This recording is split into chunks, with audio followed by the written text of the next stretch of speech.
আসসালামু আলাইকুম ওয়া রাহমাতুল্লাহি ওয়া বারাকাতুহু। হ্যালো গাইস, আমরা অনেকেই কোরআন তেলাওয়াত করি।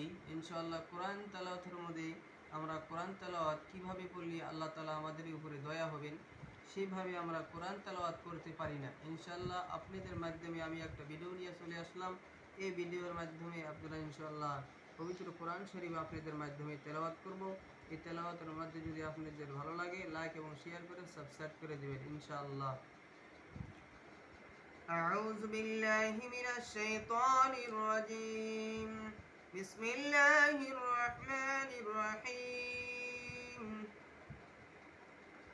لم يكن الذين كفروا من أهل الكتاب والمشركين منفكين حتى تأتيهم البينة رسول من الله يتلو صحفا مطهرة فيها كتب قيمة وما تفرق الذين أوتوا الكتاب إلا من بعد ما جاءتهم البينة وما أمروا إلا ليعبدوا الله مخلصين له الدين حنفاء ويقيموا الصلاة ويؤتوا الزكاة وذلك دين القيمة إن الذين كفروا من أهل الكتاب والمشركين في نار جهنم خالدين فيها أولئك هم شر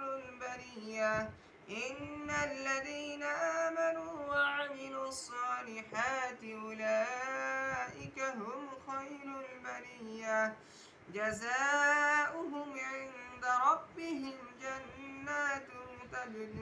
جنات عدن تجري من تحتها